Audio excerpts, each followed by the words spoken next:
नमस्ते दोस्तों, मैं श्री ज्योति आज की बात में सबका स्वागत करती हूँ। आइए आज की बात कर लेते हैं। आज का ये जो दिन है, अच्छा दिन है। कल से नया साल शुरू हुआ है। आज 2 तारीख है, तो आपने रेजोल्यूशंस वगैरह सब बना लिए होंगे और कृष्ण को अपने करीब लेने आने का संकल्प भी ले लिया होगा। आज थोड़े से वास्तु की बात कर लेते हैं और फिर आज की खास बात और कृष्ण कथा में हम कल का जो टॉपिक लिया था, शब्दों का महत्व, उसमें थोड़े से और गहराई में जाएंगे। तो अंत तक बने रहिए और अच्छा लगे तो लाइक ज़रूर कीजिए। अगर अभी तक सब्सक्राइब नहीं किया तो सब्सक्राइब ज़रूर कीजिए मेरे चैनल को और फॉरवर्ड कीजिए, शेयर कीजिए दूसरों के साथ में, ताकि आप दूसरों का भी भला कर सकें।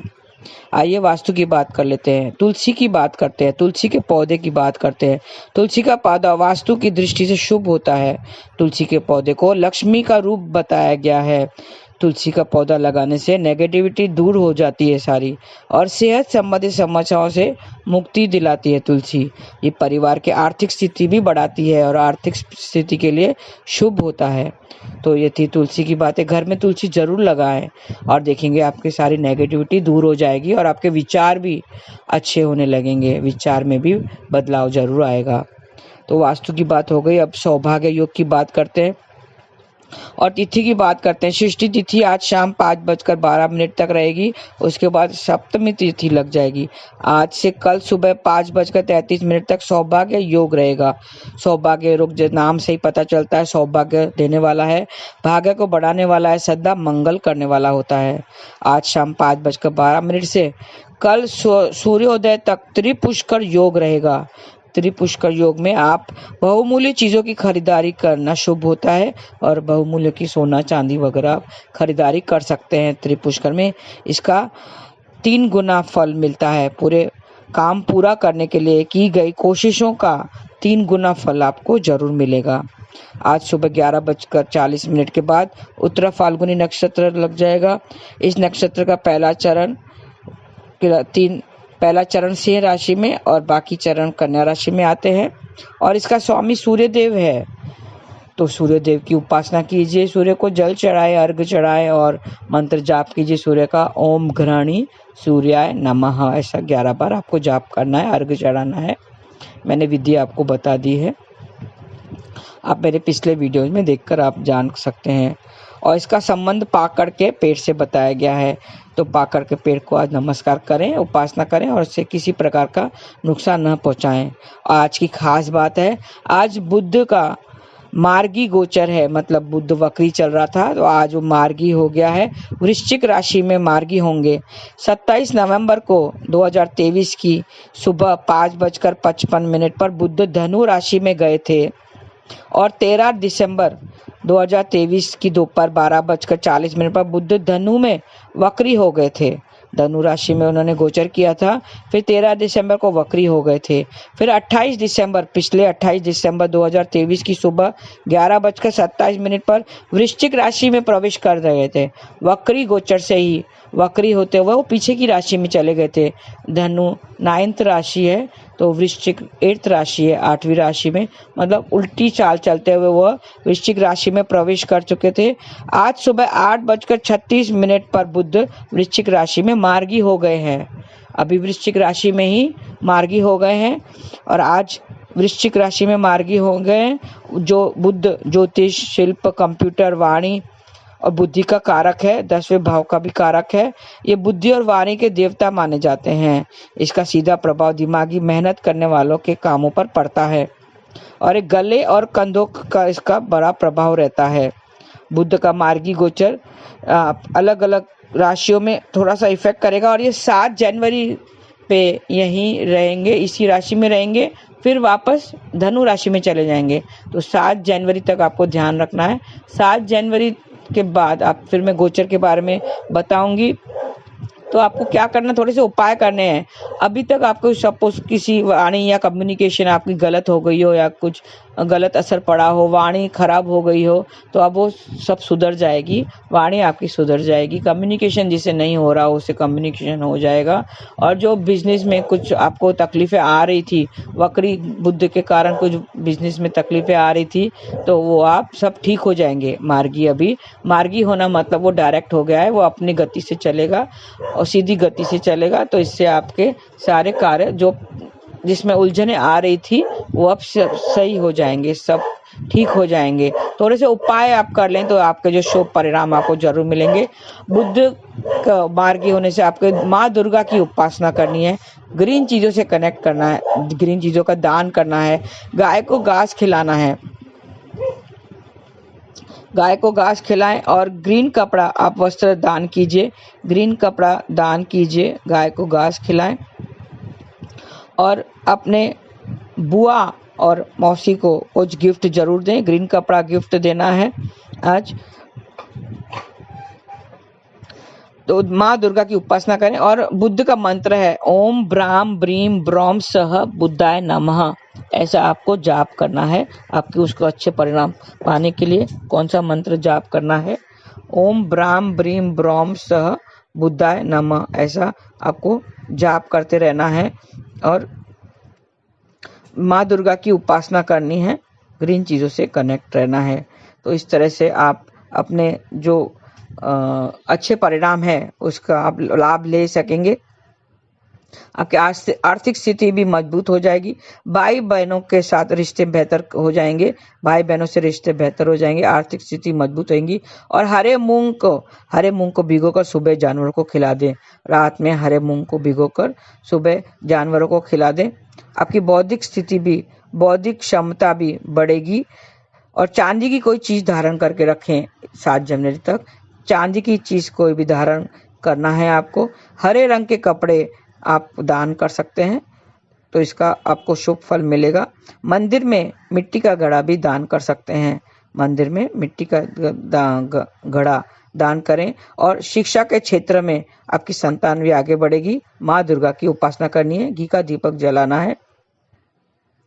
और 7 जनवरी तक आपको ध्यान रखना है इस मार्गी गोचर का, और सबका साथ मिलेगा। जो आपके काम जो बिगड़ गए थे, वाणी की वजह से जो काम बिगड़ गए थे, वो सब ठीक हो जाएंगे। और हरे रंग की चीज़ों का आप दान करें। तो ये थी गोचर की बातें। 7 जनवरी को फिर हम उसका आगे जो धनु में गोचर होगा उसके बारे में हम बात करेंगे।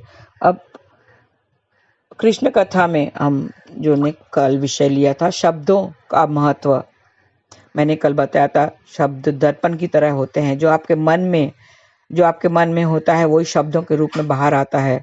शब्द ही दुनिया है। जो भी व्यक्ति शब्दों की महिमा और शब्दों की शक्ति को समझ लेता है, वह व्यक्ति इस जीवन को भी समझ लेता है। शब्द से ही इंसान की पहचान होती है। हाँ, जैसे आप शब्द निकालेंगे, अच्छे शब्द निकालेंगे तो आपकी पहचान अच्छे इंसानों में होती है। और अगर बुरे शब्द आप बोलने वाले होते हैं, गाली गलौज अपशब्द अगर बार बार बोलते हैं, या गुस्सा आता है आपको बहुत ज़्यादा, तो आपकी पहचान उसी तरह होगी कि ये गुस्सैल है, ये बुरा बोलता है, तो बुरे इंसानों में आपकी पहचान होगी। शब्दों का घाव हथियार के घाव से भी ज़्यादा खतरनाक होता है। इसके लिए ऐसा कहा जाता है कि तलवार के घाव मिट सकते हैं, लेकिन शब्दों के घाव कभी मिट नहीं सकते हैं। इसकी इतनी शक्ति होती है शब्दों में। हाँ, एक बार मुंह से जो निकल गया शब्द उसको वापस नहीं ले सकते। जैसे तीर अगर निकल जाता है कमान से तो वापस लौट नहीं आता है, वैसे ही शब्द हम लोग को वाणी जो होती है, वाणी से ही हम पहचाने जाते हैं। बोल जो शब्द होते हैं उनसे हम पहचाने जाते हैं। तो अपनी जो बोलचाल है वो शब्दों को अच्छे से सोच विचार कर बोलना चाहिए, या सोच विचार कर यूज करना चाहिए। शब्दों का हमारे जीवन पर बड़ा महत्व होता है। शब्दों से ही प्रभावित होकर लोग ताली भी बजाते हैं, और शब्द के ही प्रभावित होकर लोग आपका अपमान भी कर सकते हैं। कभी कभी बात लड़ाई झगड़े तक आ पहुंचती है। तो हम गुस्सा जब आता है ना, तो ऐसे हम बातें बोल देते हैं, शब्द निकालते हैं मुंह से कि लड़ाई झगड़े तक नौबत आ जाती है। जब तक आप चुप रहते हैं तब तक शब्द आपके गुलाम होते हैं, लेकिन बोलने के बाद आप अपने शब्दों के गुलाम बन जाते हैं। इसके लिए अपने शब्दों को सोच समझ कर प्रयोग करना चाहिए। शब्दों से ही हमें खुशी मिलती है, शब्दों से ही हमें दुख मिलता है, और शब्दों से ही हमें मुश्किलों का हल भी मिलता है। हाँ, जैसे हम ये शब्द यूज करेंगे तलाक, तलाक तलाक, मतलब पिछले दर में 3 बार तलाक बोलने से उस पूरे रिश्ते ही टूट जाते थे। तलाक शब्द मुंह से निकालने से रिश्ते ही तो खत्म हो जाते थे। जो वैवाहिक जीवन हम टूट जाता था, वैवाहिक जीवन रिश्ते जो हैं वो बिखर जाते थे। और उसी जगह पे आप किसी को प्रेम से अच्छे से आई लव यू आपने बोल दिया। आई लव यू ऐसे शब्द हैं जो जो रूठों को भी मना सकते हैं, आप अपने को अपना कर सकते हैं। तो ऐसे शब्द यूज़ करने चाहिए तो दूसरों को खुशी प्रदान करे और हम सारी मुश्किलें हल हो जाती हैं। पूरी दुनिया शब्दों से ही चलती है, जहाँ के हर कोई आपको या आप किसी को शब्द के द्वारा ही जानते हैं, पहचानते हैं। शब्दों से ही आप किसी भी व्यक्ति का दिल जीत सकते हैं। शब्दों से ही आपके और दूसरे व्यक्ति के बीच झगड़ा भी हो सकता है। यहाँ के आप हमारे जीवन में शब्दों का बड़ा ही महत्व है। शब्द से ही किसी भी इंसान को आप अपने वश में भी कर सकते हो। हाँ, वो वश में करने के लिए भी हमारे ऐसे शब्द यूज़ करते हैं कि वो वश में आ जाते हैं। आजकल लोग समझते कम हैं और समझाते ज़्यादा हैं, जिसकी वजह से आज के मामले सुलझते कम हैं, उलझते ज़्यादा हैं। लोगों को आजकल सब्र नहीं रहा है और गुस्सा, क्रोध जो है वो माया हमारे पे हावी हो गई है, विकारें हमारे पे हावी हो गए हैं। क्रोध जो है वो सब नष्ट कर देता है। क्रोध में आने से हमें मुंह से जो वाणी है वो गलत निकलती है, जिससे हमारे सारे रिश्तों पर असर पड़ता है और झगड़े हो जाते हैं, विवाद पर उतर जाते हैं, जिसका मुख्य कारण शब्द का प्रयोग ही होता है। इसके लिए उचित शब्दों और वचनों का प्रयोग करना बहुत ज़रूरी है और ऐसा करने से आपकी आधी समस्या तो ऐसे ही हल हो जाएगी। बड़े बड़े मामले और झगड़े जो शब्दों से आसानी से सुलझा जा सकते हैं, बस आपको अपने शब्दों और वचनों का सही तरीके से उपयोग और पालन करना चाहिए। जब भी आप किसी से बात करते हैं, तब बात करते समय आप जिन शब्दों का इस्तेमाल करते हैं, उनसे ही निश्चय होता है कि सामने वाले व्यक्ति के मन में आपने अपने लिए क्या वैल्यू है। यानी कि हमारे अच्छे और पॉजिटिव शब्द ही हमारी इमेज है। हमारे जो मन में है वही बाहर आता है। हमारा दर्पण है, शब्द हमारे दर्पण है। वही जो मन में होता है वही बाहर आता है, वो हमारी इमेज बनाता है। आपके शब्द का सीधा संबंध आपकी सफलता से है। जो भी व्यक्ति आज सफल है वो कभी भी किसी इंसान से खराब शब्दों से बात नहीं करेगा। वो एक एक शब्द सोच समझकर आपकी बातचीत करेंगे। अगर आपकी बड़ी सफलता चाहिए तो आपको अपने शब्दों का प्रयोग सोच समझकर करना होगा, क्योंकि जब आप दूसरे लोगों से बातचीत करने में बुरे तीखे शब्दों का प्रयोग करते हैं तो वो शब्द सामने वाले व्यक्ति को दिल में तीर की तरह चुभते हैं और उस व्यक्ति से आपका अच्छा संबंध नहीं बन पाता है और वो व्यक्ति दूसरे लोगों को भी आपके प्रति बुरा कहेगा। लेकिन अगर आप वहीं पर मीठे शब्दों का प्रयोग करते हैं तो वो शब्द सामने वाले व्यक्ति को दिल में उतर जाते हैं, जिससे वो व्यक्ति खुद आपसे अच्छे संबंध बनाना चाहेगा और दूसरों के प्रति आपकी अच्छी बातें शेयर करेगा, जिससे आपकी वैल्यू भी बढ़ जाएगी। आपके द्वारा प्रयोग किए जाने वाले अच्छे और मीठे शब्द से आपके हजारों दोस्त बन सकते हैं और आपका नेटवर्क बड़ा हो सकता है। लेकिन आपके द्वारा प्रयोग किए जाने वाले खराब शब्द से आपके हजारों दुश्मन बन सकते हैं। वो आपके लिए एक अवरोध भी साबित हो सकते हैं। यहाँ की आपके द्वारा बोले गए शब्द ही आपके जीवन को खास बना सकते हैं। हर एक शब्द अपने आप में इतना प्रभावित शक्तिशाली होता है कि यही आप चाहें तो शब्दों से सर्जन भी बन सकते हैं, आप विनाश भी कर सकते हैं। आप पर निर्भर होता है। ये शब्दों का महत्व तो इंसान के बोलने पर समझ आता है, वरना स्वागत तो पायदान पर भी लिखा होता है। इसके लिए जीवन में आगे बढ़ने के लिए, एक अच्छा जीवन जीने के लिए अपने जीवन में उचित शब्दों का प्रयोग करना चाहिए। जैसे कि एग्जाम्पल के 2 दुकानदार है। एक दुकानदार बहुत क्रूर बातें करता है, तीखा बातें करता है और जो कस्टमर है उसको वैल्यू नहीं देता है। वहाँ दूसरी तरफ एक दुकानदार है जो हर एक को आप करके बोलता है और आपको क्या चाहिए, मैं आपकी क्या सेवा कर सकता हूँ, ऐसे शब्दों का प्रयोग करते हैं। तो वो जो कस्टमर्स हैं तो किससे प्रेरित होंगे? जो प्रेम से बात करता है उससे होंगे, जो तीखा बात करता है उससे होते हैं। सही है, जो प्रेम से बात करता है, आपको क्या चाहिए, आपकी मैं कैसे सेवा कर सकता हूँ, आपके लिए मैं क्या कर सकता हूँ, ऐसे जो शब्दों का प्रयोग करते हैं उससे दुकान पर ही शब्द कस्टमर ज़्यादा आएंगे, ना कि जो तीखी बोलते हैं आपको चाहिए तो लो नहीं तो चले जाओ यहाँ से। ऐसा अगर बात करेंगे तो कस्टमर रूठ जाता है। एक कस्टमर रूठ गया तो 100 कस्टमर के बराबर होता है, वो 100 कस्टमर रूठ जाते हैं, क्योंकि कस्टमर तो भगवान माने जाते हैं। अगर दुकान चलानी है तो हमें मीठी बोलनी चाहिए। ये तो एग्जाम्पल है, एक दुकानों की एग्जाम्पल है कि कैसे दुकान चलता है। तो सफलता उसी पर ही निर्भर करती है, आप कैसे बोलते हैं, कैसे शब्दों का प्रयोग करते हैं। तो प्रेम से बोलेगा, जो अगर काउंटर पे किसी कस्टमर को प्रेम से बात करेगा और उससे जो चाहे उसको समझाएगा। सपोज आपके कोई भी दुकान हो, किसी चीज़ों की दुकान हो या मेडिकल स्टोर हो, अब उसकी दवाइयों के बारे में अच्छे से समझाएगा तो वही दुकान ज़्यादा चलेगी, ना कि वो दूसरी दुकान जहाँ पर वो कस्टमर्स का वैल्यू ही नहीं करता है और उसको कुछ बताने की कोशिश नहीं करता है। तो इसी तरह अगर हमें अपने शब्द यूज़ करने हैं तो अच्छे से सोच समझ कर यूज़ कीजिए, क्योंकि एक बार वो निकल गया, कमान से तीर निकल जाता है तो किसी के दिल को बहुत छेद करता है, छेद देता है, भेद देता है। तो शब्द ही तीर है, तीर के जैसा है, आग है। मैंने कल बताया था, शब्द ही आग है जो दूसरों को मिटा सकता है। एक छोटी सी चिंगारी जैसे जंगल को जला देती है, वैसे ही हमारे शब्द भी दूसरों के दिलों को चीर देंगे अगर आपने बुरे शब्द यूज़ किए, अपशब्द यूज़ किए। तो हमें नए साल में ये रेजोल्यूशन बनाना है कि सबसे प्रेम से बात करना है और सबका दिल जीतना है, क्योंकि सबका दिल जीत लिया तो कृष्णा को खुश करना आसान बात है।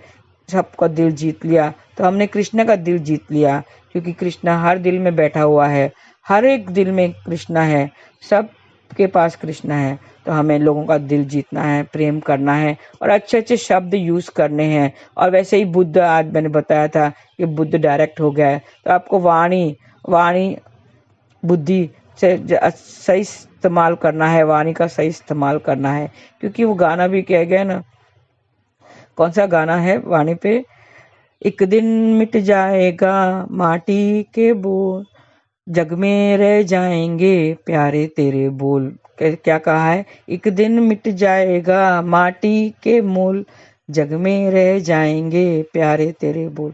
जग में क्या रह जाता है, धन दौलत सब यहीं पर छूट जाती है, लेकिन इंसान को कौन याद करता है, उसके मीठे बोलों से ही याद करते हैं। जो वाणी, जो शब्द वो छोड़ के जाता है, उसकी जो वाक्य जो छोड़ के जाता है, वही बोल इंसानों की पहचान बनती है। और वो दूसरों के जिंदगी भर वो उसके दिल में रहता है। जो वाणी जो रहती है वो इंसान मरने के बाद भी जिंदा रहता है, ऐसा कहा जा सकता है। अगर जिसकी वाणी मीठी हो, वो मरने के बाद भी लोगों के दिलों में जिंदा रह जाता है।